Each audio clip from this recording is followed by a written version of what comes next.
Mesdames et messieurs, bonjour. Merci de nous rejoindre pour ce 13h. Les titres de votre journal.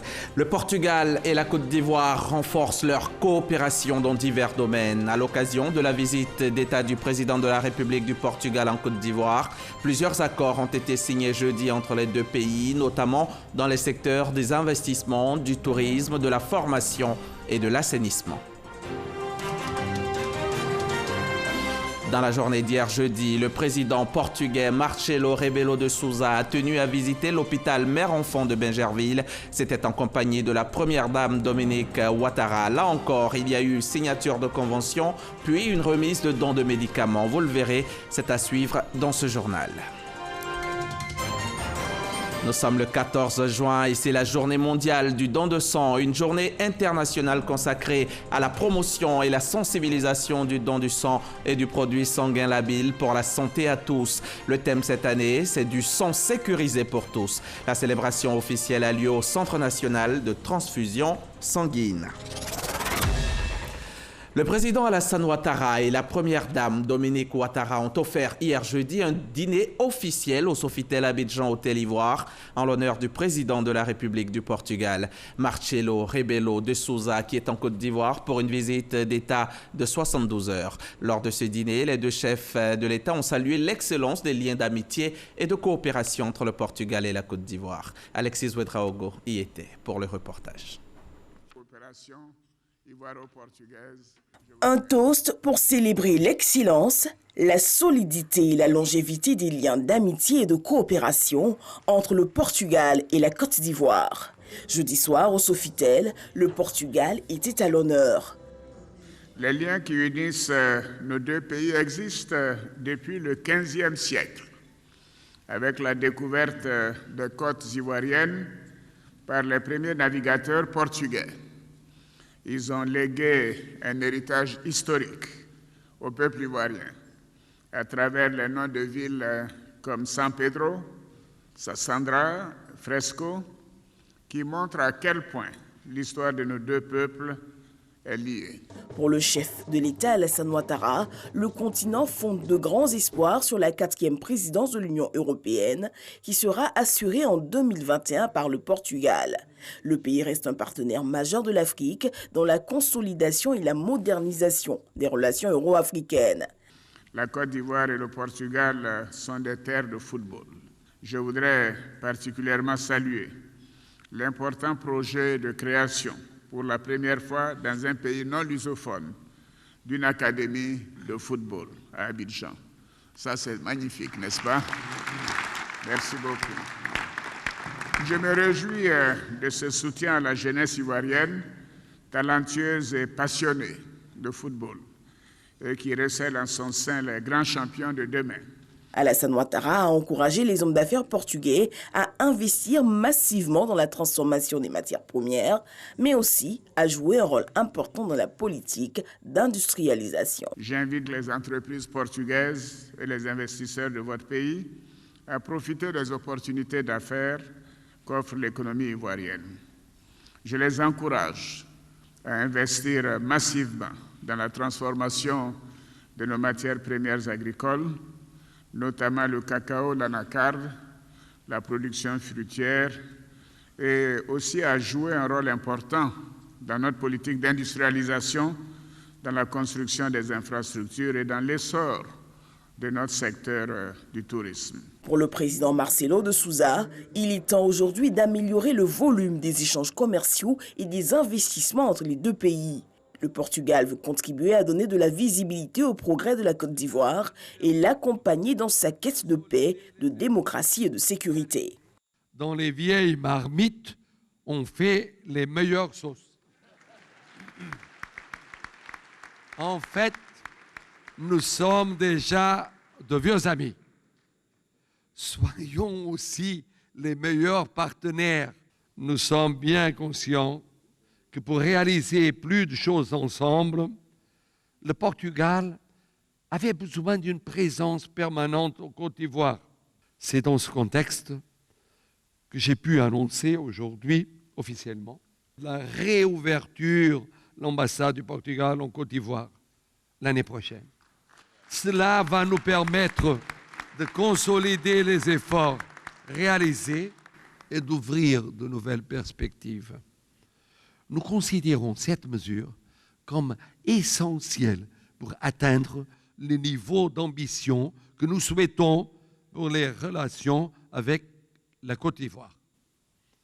Nous voulons un niveau d'ambition qui tienne compte de l'importance stratégique de la Côte d'Ivoire dans le golfe de Guinée et dans le Sahel, qui contribue à favoriser encore plus les bons indicateurs économiques, les excellents. Il a été très timide, celui qui a écrit ça. Les excellents indicateurs économiques du pays qui nous donnent la possibilité de participer aux projets en cours au sujet de la modernisation du pays, permettant d'améliorer le bien-être du peuple ivoirien. Notons que les membres du gouvernement ivoirien et portugais ainsi que le corps diplomatique accrédité ont pris part à ce dîner. Les premières relations diplomatiques entre la Côte d'Ivoire et le Portugal datent de janvier 1975.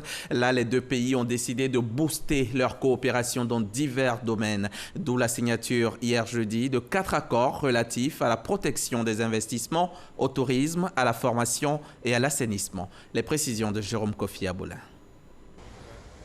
Solide et exemplaire, la coopération entre le Portugal et la Côte d'Ivoire, tant sur le plan bilatéral que multilatéral, l'est et le sera toujours. Reste que cette coopération doit être diversifiée. Tel est le sens de la visite d'État de 3 jours du président portugais en Côte d'Ivoire, à compter de ce mercredi. C'est seulement 24 heures après son arrivée sur le sol ivoirien que l'illustre hôte a été reçu au palais présidentiel avec les honneurs dus à son rang par le président de la République, Alassane Ouattara.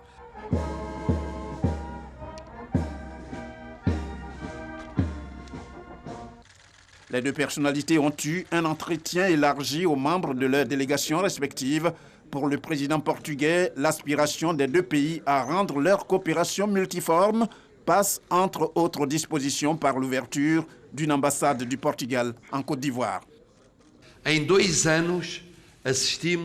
ans, nous avons fait un pas important en ce qui concerne le renforcement des relations entre la Côte d'Ivoire et le Portugal, à tous les niveaux, au niveau multilatéral et au niveau bilatéral. Nous avons en commun une certaine plateforme de dialogue.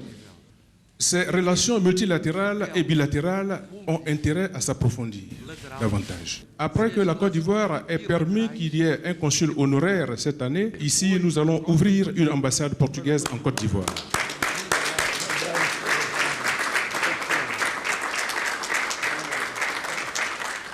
Le président de la République, Alassane Ouattara, s'est félicité de cette visite du président portugais en Côte d'Ivoire après celle que lui-même a effectuée il y a 2 ans au Portugal. Pour lui, l'idée de renforcer et diversifier la coopération entre les deux pays est à saluer. La Côte d'Ivoire et le Portugal sont liés par une longue et solide amitié et d'excellentes relations de coopération initiées par les présidents Félix Houphouët-Boigny et Mario Soares en 1975. Votre séjour en Côte d'Ivoire donne une nouvelle impulsion à cette coopération. Nous avons eu l'occasion de parler de coopération bilatérale en mettant l'accent sur les questions économiques et commerciales et aussi en insistant sur l'éducation et les questions dans le domaine de la défense et de la coopération en matière maritime. La Côte d'Ivoire tient à renforcer, à diversifier les investissements portugais en Côte d'Ivoire et à introduire les hommes d'affaires ivoiriens au Portugal. Et je vous renouvelle la disponibilité de la Côte d'Ivoire à coopérer étroitement avec votre pays durant notre mandat au Conseil de sécurité des Nations Unies sur les sujets d'intérêt commun pour favoriser la paix et la sécurité dans le monde. Au cours de cette rencontre, plusieurs accords ont été signés par les deux pays. Il s'agit d'un accord sur la promotion et la protection des investissements d'un protocole de coopération dans le domaine de l'assainissement et de la valorisation des déchets solides, d'un protocole de coopération dans le domaine de la formation touristique et d'un protocole de coopération dans le domaine de la formation professionnelle. Et toujours dans la journée d'hier, le président Marcelo Rebelo de Sousa a mis le cap sur Bingerville, à l'hôpital mère-enfant, en compagnie de la première dame Dominique Ouattara. Là encore, il y a eu signature de convention, puis une remise de dons de médicaments d'une valeur de 70 millions de francs CFA. Le témoignage de Viviane Haïm. Cette visite de l'hôpital mère-enfant de Bingerville par le président de la République portugaise, Marcelo Rebelo de Sousa, se voulait un soutien de sa part à la fondation Children of Africa, qui a créé un hôpital spécialement dédié aux soins de l'enfant africain à venir du continent. La présidente de la fondation Children of Africa, la première dame Dominique Ouattara, les autorités administratives et coutumières de la commune de Bingerville et l'ensemble du personnel de l'hôpital se sont sentis honorés par cette visite. L'hôpital mère-enfant, établissement sanitaire à but non lucratif, entièrement construit et équipé par la fondation humanitaire Children of Africa. Le président portugais a visité toutes les installations consacrées à la prise en charge sanitaire des enfants. L'occasion de cette visite a été mise à profit par le ministre de la Santé, représentant le gouvernement, pour émettre le vœu d'une coopération sanitaire avec le Portugal. Il ne fait l'ombre d'aucun doute que la Côte d'Ivoire a nécessairement besoin d'établir une coopération tangible en matière de résilience de son système sanitaire. C'est en cela que nous saluons la présence de son Excellence, Monsieur le Président de la République du Portugal, dans notre hôpital mère-enfant, qui, de notre point de vue, constitue une réelle opportunité, car il est fort évident qu'aucun État du Sud ne pourrait développer son système sanitaire sans une coopération avec des pays qui ont fait la preuve en la matière, comme le Portugal, qui est un partenaire privilégié. Coopération de la Côte d'Ivoire avec le Portugal au plan sanitaire. En attendant la signature de conventions de pays à pays, la visite du président Marcelo Rebelo de Sousa à l'hôpital mère-enfant de Bingerville a été accompagnée par la signature d'une convention de coopération entre l'hôpital mère-enfant de Bingerville et l'hôpital central de Lisbonne, et par la signature d'une convention pour un don de médicaments d'une valeur de 70 millions de francs offert par le laboratoire pharmaceutique portugais Bial. La première dame de Côte d'Ivoire a vivement remercié le président portugais pour l'honneur et l'intérêt manifesté pour le travail accompli par l'hôpital mère-enfant de Bingerville. Excellence, Monsieur le Président, à travers votre visite de ce jour, vous témoignez de ce que nous partageons cet idéal, à savoir la santé et le bien-être des populations, particulièrement les femmes et les enfants. À cet effet, je souhaiterais vous remercier de la signature de ces deux conventions signées avec votre pays. Je me réjouis que la coopération qui naîtra de la signature de ces accords permettra sans nul doute d'aider à endiguer la mortalité du couple mère-enfant en Côte d'Ivoire, comme vous l'avez si bien réussi dans votre pays. Je souhaiterais également vous remercier pour le don de médicaments d'une valeur de 70 millions de francs CFA qui permettront de soigner les nombreux patients démunis que nous recevons chaque jour ici. Le président portugais a pour sa part exprimé son admiration à la première dame pour le travail accompli par sa fondation Children of Africa à travers l'hôpital mère-enfant. Il a assuré que son pays, le Portugal, est ouvert à une coopération sanitaire avec la Côte d'Ivoire. Je comprends très bien la signification de votre geste. Cet hôpital, cette œuvre, ce rêve, cette mission qui n'a que démarré. Plus de 400 personnes travaillant ici. C'est un monde, gérer ce monde. Et des centaines de mères qui arrivent, et des enfants qui arrivent. On les a vus. Mais en même temps, espoir. Et j'ai entendu dire, on coopérait avec les Français, on va maintenant coopérer aussi avec les Portugais. Ah, ça me rend doublement heureux. Alors vous savez ce qu'on fait aussi de très bien chez nous, en tant que médecin, d'infirmière, de gens qui travaillent et travaillent tous les jours chaque jour. On va mettre ensemble nos efforts. Le Portugal, pays en pleine expansion économique, selon les classements de l'OCDE, est devenu le premier pays en termes de réduction de la mortalité infantile et se classe parmi les pays qui ont une espérance de vie en forte progression. Et à la faveur de cette visite d'État du président portugais, des entrepreneurs du secteur privé, tant du Portugal que de la Côte d'Ivoire, ont organisé une rencontre économique. C'est la 5e du genre. L'objectif, c'est de visiter les acquis, les améliorer et surtout ouvrir de nouveaux chantiers de coopération économique. Noël Niagno nous en dit plus. C'est une nouvelle phase dans une très longue amitié. Voilà, situer toute la portée stratégique de ce 5e forum économique Côte d'Ivoire-Portugal, souligné par le président portugais lui-même. Une 60aine de chefs d'entreprise portugais est à Abidjan pour ce nouveau départ. La CGEC, Confédération générale des entreprises de Côte d'Ivoire, a battu le rappel de ses troupes pour donner à cette volonté politique affichée les gages de son succès. Dans cette optique, privés ivoiriens et portugais ont visité les 3 années d'intense activité avec des acquis notables pour la partie ivoirienne. On est en 2019, on a plus de 20 entreprises qui sont présentes physiquement en Côte d'Ivoire, donc qui ont une présence productive ici à Abidjan ou ailleurs, mais dans la Côte d'Ivoire. Et ce qu'on a vu, je crois, ce qui est le plus impressionnant, c'est qu'on a doublé en l'espace de 3 ans le nombre d'entreprises portugaises qui font des affaires avec la Côte d'Ivoire. Renforcer ces acquis, les consolider, devient une exigence pour le nouvel essor à donner à cette coopération économique où chacun doit jouer sa partition. Et pour cause. Il n'y a pas d'amitié unilatérale. Non. Une amitié n'est jamais un monologue. C'est toujours un dialogue. Vous savez comme nous sommes. Parfois très directs, très ouverts, sachant les limites, mais aussi les possibilités. Et tout faisant pour correspondre. Sur cette base, la CGEC a formulé un vœu. Notre organisation est donc ouverte à collaborer avec le secteur privé portugais pour ensemble saisir toutes ces opportunités. Elle est également ouverte à poursuivre l'effort de co-construction manifesté ce jour à l'occasion des rencontres B2B qui, nous espérons, déboucheront sur d'excellents partenariats d'affaires ou sur des alliances stratégiques entre entreprises ivoiriennes et portugaises.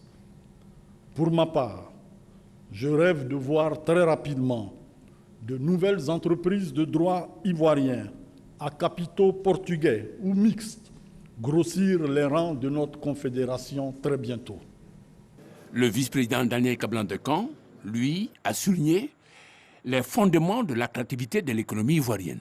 Investir en Côte d'Ivoire, c'est aussi la perspective de pouvoir conquérir des marchés potentiels de l'UEMOA, plus de 100 millions d'habitants, de la CEDEAO, plus de 300 millions d'habitants, et bientôt, après la signature en juillet, la mise plutôt en fonctionnement de la ZLECA, donc la zone de libre-échange au niveau continental, au niveau africain, avec 1,2 milliard d'habitants. À cet égard, des témoignages et partages d'expériences d'entreprises portugaises sur l'attractivité de l'environnement des affaires, la profitabilité des investissements dans notre pays, vous ont été livrés, nous a-t-on dit, dans le cadre donc de ce forum. Je puis vous donner l'assurance que pour sa part, l'État de Côte d'Ivoire ne ménagera aucun effort pour faciliter la conclusion effective de partenariats d'affaires entre nos 2 pays. Les bases de la très longue amitié sont posées avec un nouvel acquis, l'ouverture très prochaine en Côte d'Ivoire de l'ambassade du Portugal. Voilà pour le chapitre visite d'État du président de la République du Portugal en Côte d'Ivoire. Lui aussi est en visite en Côte d'Ivoire. Stéphane Richard, le président directeur général du groupe Orange, a échangé hier avec le président Alassane Ouattara. Entretien qui a porté essentiellement sur la situation du groupe Orange en Côte d'Ivoire. Je vous propose de l'écouter. Il s'exprime dès sa sortie d'audience au micro de Jérôme Kofi Aboulin. J'ai dit au président combien pour Orange Ce partenariat que nous avons depuis maintenant de très longues années avec l'État, au sein d'Orange Côte d'Ivoire, était un actif très précieux pour nous, et combien nous étions aussi engagés à, bien sûr, poursuivre nos investissements et notre contribution au développement du pays. Orange en Côte d'Ivoire investit à peu près 16% de son chiffre d'affaires tous les ans. Elle le fait essentiellement en construisant des réseaux de fibre optique. Et vous savez qu'on a un plan de déploiement de la fibre optique ici à Abidjan qui commence à être maintenant significatif, pour améliorer aussi la couverture mobile, la 4G aujourd'hui, et dans quelques années probablement, on commencera aussi à envisager la 5G, donc la génération qui suit. On a construit ici en 2016 le plus grand data center de l'Ouest africain. Donc ça, c'est aussi un investissement très important qui a été fait. Nous, ce que nous souhaitons, c'est maintenir cet effort d'investissement dans le temps, dans la durée. Et du palais de la présidence à la primature, Stéphane Richard n'a fait qu'un pas. Le PDG du groupe Orange a été reçu à son tour par le Premier ministre Amadou Gon Coulibaly, qui a également échangé avec une forte délégation de Africalia, le Forum ouest-africain de développement des entreprises. Forum qui, après le succès des 5 premières éditions tenues à Ouagadougou, se déplace pour son 6e rendez-vous sur les bords de la lagune ébriée. Au programme du chef du gouvernement ce jeudi, une rencontre avec les délégations étrangères participant à la 6e édition du Forum Africalia.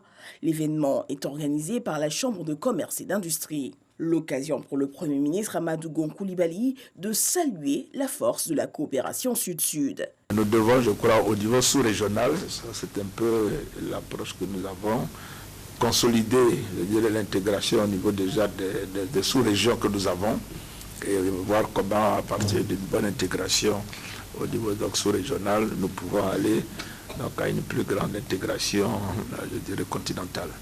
Donc nous devons continuer d'y travailler. Donc je suis heureux aussi de voir qu'au-delà des rencontres, vous avez des réflexions sur des questions qui sont essentielles. Donc en ce qui concerne l'avenir du continent, l'avenir de son développement, l'avenir de sa croissance, donc l'avenir de sa jeunesse. Donc je voudrais là aussi donc, vous en féliciter et vous dire que nous sommes donc à vos côtés dans ces réflexions en tant que gouvernement pour partager donc, toutes ces réflexions avec les gouvernements des différents États membres de nos espaces communautaires. Plus tôt en journée, le Premier ministre a accordé une audience au président directeur général du groupe Orange, l'occasion d'évoquer l'actualité et les perspectives du groupe en Côte d'Ivoire. C'était un reportage d'Alexis Ouedraogo. Nous sommes le 14 juin et cette année, la journée mondiale du don de sang est de nouveau célébrée à cette date partout dans le monde. Une journée pour remercier les donneurs volontaires, bénévoles pour le geste salvateur qu'ils font en donnant leur sang et de sensibiliser l'opinion à la nécessité de dons de sang réguliers pour assurer la qualité, la sécurité et la disponibilité du sang et des produits sanguins pour des patients qui en ont besoin. Du sang sécurisé pour tous. L'édition 2019 de la Journée mondiale du don de sang est à la fois hommage à tous les donneurs de sang bénévoles ou réguliers, invitation à une plus grande attention sur la santé des donneurs et la qualité des soins que ceux-ci reçoivent, et enfin, exhortation aux populations à comprendre l'intérêt et la nécessité à donner son sang. Je voudrais donc saisir l'occasion de cette célébration pour inviter l'ensemble de mes compatriotes et tous les ressortissants des pays frères à venir grossir les rangs de ces héros du silence pour qu'ensemble, nous puissions gagner la bataille de l'autosuffisance en produits sanguins. En effet, selon les recommandations de l'OMS, pour s'autosuffire, il faut un nombre de dons de sang équivalent à au moins 1% de la population totale. L'autosuffisance en produits sanguins, c'est à la réalisation de cet objectif que s'attelle le gouvernement qui s'est doté d'un dispositif pour l'approvisionnement en sang de qualité. À ce jour, l'on dispose en Côte d'Ivoire de 26 établissements de transfusion sanguine, dont 4 sites de prélèvement, 18 antennes et 4 centres de transfusion sanguine. De plus, 162 dépôts de sang sont logés au sein de différentes formations sanitaires. Mais les autorités sanitaires indiquent que beaucoup reste à faire. Là où nous devrions collecter 230 000 dons par an, nous avons enregistré 160 000 dons de sang en 2018, soit un gap de 70 000 dons de sang à combler. Ce défi, nous pouvons le relever ensemble. Et c'est en cela que j'appelle chacun à un élan de solidarité nationale pour que le don de sang soit le ciment de notre unité nationale, mais aussi le socle de la communauté de destin des peuples qui vivent sur notre sol. En attendant un approvisionnement durable et suffisant en sang, le ministre de la Santé et de l'Hygiène publique s'honore que le sang collecté en Côte d'Ivoire est du sang propre. Le gouvernement veut toujours compter sur l'appui de l'OMS et ses partenaires au développement pour renforcer la sécurité transfusionnelle en Côte d'Ivoire. Les propos du ministre Akawele ont été recueillis par nos reporters Théodore Zouzou et Eugène Atoubé. Dans le monde, 8 personnes sur 10 n'ont pas accès à la sécurité transfusionnelle. Donner son sang, c'est sauver des vies. À Yakassé, à Tobrou, les femmes du personnel du préscolaire et du primaire l'ont compris. Elles ont organisé récemment une importante opération de don de sang en présence de notre reporter Astou Touré qui nous a fait parvenir ces images. On prend maintenant la direction de la capitale politique pour prendre part aux entretiens de Yamoussoukro, un rendez-vous d'échange et de partage d'expériences pour favoriser le développement inclusif par la liberté d'expression. À l'initiative du district autonome de Yamoussoukro, cette première édition s'est tenue hier jeudi sous le thème « La Côte d'Ivoire à l'ère des robots et de l'intelligence artificielle ». La correspondance de Léon Brou, RTI Bouaké, à suivre dans nos prochains journaux. Venons-en maintenant à la deuxième édition des Agri-Days, le salon de l'agro-industrie et de l'environnement qui a ouvert ses portes depuis le 12 juin dernier. Pendant 72 heures, les acteurs nationaux de l'agro-industrie vont parler sécurité alimentaire et protection de l'environnement. Ce rendez-vous est une initiative de l'AISA, l'Association ivoirienne des sciences agronomiques, et il vise à favoriser les bonnes pratiques de transformation agricole. Noël Niagno, témoignage. Comment permettre aux Ivoiriens de manger à leur faim, de diversifier la nourriture tout en évitant la dégradation de l'environnement? La question est au centre de cette Agri-Days 2019. La deuxième édition de l'agro-industrie et de l'environnement initiée par l'AISA, Association ivoirienne des sciences agronomiques. Pendant 3 jours, acteurs de l'agro-industrie, experts, enseignants, décideurs vont réfléchir à trouver les moyens pour la promotion d'un développement durable et d'une sécurité alimentaire en Côte d'Ivoire. À cause du changement climatique, on a un problème de déficit alimentaire, on a un déficit de l'eau même pour produire l'aliment. Et donc ce salon permet donc de trouver à long terme comment produire intelligemment. Avec moins d'eau, avec moins de pesticides, avec moins de produits chimiques. Production vivrière et développement agricole durable, contribution des femmes à la sécurité alimentaire, valorisation des sous-produits et déchets agricoles. Bref, à ce salon, aucun sujet ne sera laissé de côté. Tout sera abordé pour motiver suffisamment les acteurs afin de mettre la Côte d'Ivoire à l'abri du besoin alimentaire. Dans le Cavali, on continue de célébrer les mères. Cette semaine, en présence de la ministre Anne-Désirée Ouloto, les femmes de la région ont investi la grande place de la paix de Guiglo afin de prendre part à la cérémonie d'hommage organisée en leur honneur. Reportage Gervais Kwasi, Patricia Oumou et Eugène Atoubé. Sans distinction de classe sociale, de religion, de bord politique et de groupe ethnique, les femmes de la région du Cavali sont venues communier avec leur sœur Anne-Désirée Ouloto, présidente du conseil régional du Cavali. Femmes battantes, mères de famille, vecteurs de paix, individuellement ou en association, elles ont reçu plusieurs présents de leur marraine Anne-Désirée Ouloto. Vraiment, je dis merci à ma sœur Anne Ouloto. Mon souhait est que l'année prochaine, qu'elle vienne fêter aussi à Taï avec nous. Nous, on l'invite à Taï. Moi, je suis très heureuse, contente.